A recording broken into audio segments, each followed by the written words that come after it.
Alright, hello everyone, thank you for coming.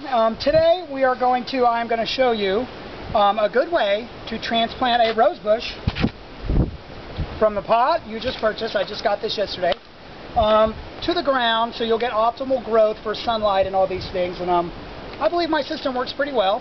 So thank you for coming, and let's get started. So one of the first things you want to do is make sure that you select a good spot in the yard, someplace that's going to give you 6+ hours of sun. Is actually 6 to 10 hours of sun is actually a good time, but 4 hours should work for you, and you'll get regular blooms throughout the season, you know, spring to fall.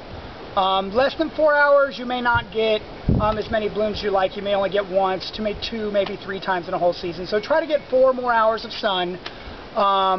Afternoon sun is actually better, but I have morning sun here and my roses do just fine, so morning sun will work good too. The next thing you want to do is pick a spot that's good in the yard, that's not too much on a slant. So you can see here I was on a hill, so I built this box, and I already have other plants there. Built this box so I can get a nice level area of dirt, so the water doesn't run off too much, because you want your soil to stay kind of moist for a rose bush. You know, water 2 or 3 times a week, so you don't get total dry, or your stems will start to get limp and fall over if you don't have a constantly moist soil. Alright, so what I've done is I've selected, like I've said, the sun. I get 4 to 5 hours of sun here a day in a nice flat spot. Next thing you want to do is get your hole dug. From there, once you get down to your spot, make sure your rose bushes are, say, about 1 foot apart, and then you want to start digging your hole. So when you dig the hole, you want to dig it down, and if you look at the pot here, you want to dig it down, say, a little bit deeper and a little bit wider than the pot. So the pot should fit all the way down in the hole like such. And there should be enough room to where you can put your hand all the way around on both sides. And this is so when you prepare the hole and you put the fresh adding soil in, which is going to be full of your nutrients and some of the topsoil that you got from the area, that you can get it around there good, so then the roots will be able to acclimate very well. So make sure that your pot is down in there a little bit. Good, and you can also see the distance with my arm. It's a little bit below elbow deep, but it really depends on the size of your pot. If you get a smaller rose bush, then of course you want a smaller hole.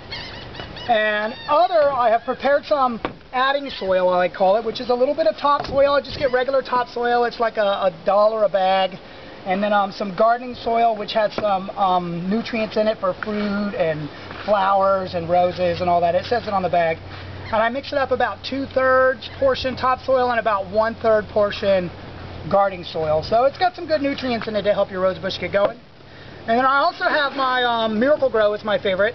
And it's just regular Miracle Grow, and I mix some of that up so I can put it in the hole and around the bush once it gets going, to give you that good burst of food when you first transplant it from the pot to the ground. Alright, next we want to make sure that the bush is prepared properly. So when preparing the rose bush, you can look at it. I haven't done anything to this one yet, and you can see where here it's got 1 rosebud that's already gone, some leaves in here that you can probably trim off. This one's about done here. You can see the petals are falling off. What I do is I go ahead, and if there's any broken limbs from when you get it from the store, I go ahead and cut those off, because you don't want them flopping around and snagging on your shirt and stuff and ripping the plant, and anything like this you can cut off. So when trimming a rose bush, you want to go down the stem to the first healthy 5-leaf branch thing. So right here you can see there's 1 leaf, that's not it. 3 leaves, that's not it. Right here we have a nice healthy 5-leaf branch, and then we have another one here. I'm going to go ahead and cut back to this one, because this branch is kind of limp. So I'm going to go ahead and cut back to this 5 limb here, and then when you get new growth, it'll come out of that spot right there for you. It doesn't look like there's much else to pull. We got some yellow leaves over here. We can just kind of pull them off if they're loose. That's not really loose, so I wouldn't just pull it off. Look, there's an example of a branch right there. There's a branch right there that is mostly broken off. So we're going to go ahead and cut that off, because we want to get it ready as much as we can before we get it in the ground. Because after you get it in the ground, you really don't want to do too much to it while it acclimates to its new surroundings. So now the plant is ready. Now we want to finish getting the hole ready. So the hole is there. you know, as deep as we wanted it. So we're going to take a little bit of our adding soil, because it's got the nutrients and stuff in it. And just put a little bit, like maybe a handful like this, and stick it down in the bottom there. Maybe one more handful. Say about an inch or two deep of the adding soil. And then take some Miracle-Gro water, because you want that down inside there for the bottom of the roots. Because a lot of times when you buy a plant, it may be rooted and there'll be all this root stuff at the bottom of the pot, because we don't know, we haven't pulled it out yet. So we just want to make sure that if that's happening, we got a lot of nice ready to grow stuff here. And you want the ground a little bit wet so it's soft, so when the roots decide to grow, they can punch in there really quick. Alright, so now the hole is ready. We got our dirt in there, our water. We've cut our plant. Now we need to prepare to move the plant from the pot to the ground. So I got this yesterday, and I wetted it right away. So the soil's a little bit wet. I wouldn't want to wet it today, because then it would be too damp, and I don't want it to be totally dry, because then when I pull it out, it's going to just fall apart. So first we want to check and make sure that it's not too hard. So what I do is I just kind of grab the plant and I push it like this, to kind of, because if it's rooted and it's just solid roots, then you want to break them up a little bit to give them, a little bit of, room to break out of their shell and go on. So I just kind of squeeze it like this to loosen it up a little bit. And then what we want to try our hardest not to do, what you really don't want to do, is grab the plant and lift it out like that. That's kind of a, you don't want to do that. You may dislodge the plant, rip a root, all kinds of things are going on. So what I do is I take my little shears here and I cut up the side of the pot. Because I'm not going to save these pots. And I go around and I do it on both sides. So then I could just open up the pot and drop it into the thing. Now this one feels like the dirt's pretty loose, so I need to be careful once I start going, or it might just fall out dirt everywhere. So I'm going to set that right there, and you can see where I'm ready. So now we'll loosen it, hold the plant, pull the pot out, just kind of grab it underneath, pull it out, nice and loose, and just set it down in there. Alright. Now it's in the hole. So you see how when I let it go, it flopped a little bit? That's alright. You could always hold it and get it ready. So now we've got it down in the hole. Now we can see a little bit of the dirt that I dug out of the hole, but what we want to do is take our nutrient dirt and put it around this space right here, because you got that inch space that's left between the pot and the hole. So you just grab some, and I do a little bit, you can do little handfuls at a time. You don't want to pack it too tight, because if you pack it too tight, then you're hindering on the roots being able to bust through. I mean, they will anyway, but this is so the plant doesn't become weak before it gets strong, so it'll stay strong the whole time from the pot to the ground. And if you have good sun and good soil and good watering, it's going to survive anyway. But this is to keep it from going limp, so you don't lose the buds that come with it when you buy it.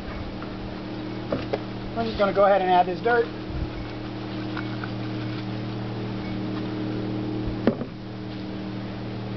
Like I said, don't pack it too hard. You want to just kind of loosen there. But you could always come back and add some more dirt in a couple days. Once you water a little bit and the dirt goes down, it's your garden. You can add dirt and do whatever you want, really.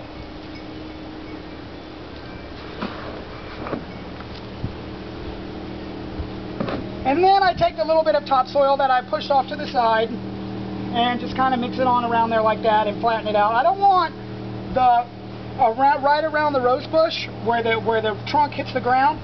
I don't want a mound, because then if the water comes, it'll run off out. I want it to be a little bit lower, so when the water runs, it'll run towards the plant and it'll go down towards the roots first, and then the roots will grow out. So you don't want it to be like a mound where the water runs away. And then we got a nice, smooth, it's in the ground, ready to go. Now that we've got the dirt all in there, and like I said, I didn't pack it around too much, and I got it smoothed out. Now that we got all the dirt in there, we want to go ahead and take the rest of our nutrient Miracle-Gro water here, advertisement, and just go ahead and pour it around there. And this will be your first watering. You can just get it all on the plant there, it doesn't matter. Plants don't care, they love water. And just get it all nice and wet all around there. And like I said, this nutrient water is to give the plant a good boost so it doesn't go limp. Like you don't want your buds up here that you bought and you're like, ooh, look, a bud. You don't want them to go limp like this before they get strong. So you want them to stay strong the whole time. So the nutrient water is really good for that. And you can use whatever kind. I just like the Miracle-Gro. Alright, now that I've got all that done, and the plant is in the ground, and that went by kind of quick. See, it's really easy. Since I had the hole prepped and the dirt ready to go, it was getting everything ready that took me about an hour. But once I had the hole ready and the dirt ready to go in the pot and the nutrient water mixed up, it was pretty simple. So then I just get my hose, and I like to just go ahead and spray the whole area, just to kind of give it a nice once over with the water. So I got my hose, try not to wet my audience over there too much, and I just like to spray it down real like this, and just get it over. Now, and there we have it. So one thing I forgot to point out is that roses are kind of temperamental towards the sunshine. So if you're doing this in the middle of the day, a rose petal has a tendency to burn if it's dried by the sunshine when it's wet. So you either want to do this, I recommend doing it like now. It's about 4 in the afternoon. I'm not going to get any more direct sunshine, so I won't get a lot of sun damage on my rose petals. And that also goes for watering your roses. If you've got an automatic watering system, you really want your rose to be done being watered about 2 hours before the sun comes up, because that sun can create a burning effect around the edge of your roses. So that's about watering. And then, you know, once it's in the ground, you want to make sure you water it every couple of days for about a week or two, and to make sure that it gets the good water, and just check the dirt, you know, and just kind of check it out. And there you have it. Once I got it, now this rose petal here, I'm going to go ahead and cut it off. Of course, I lost my shears. I'll just rip it off. We'll go ahead and get rid of that, and then we got the rest of it. So thank you very much for watching, and I hope you learned a little something about how to plant a rose bush from the pot to the ground. Thank you.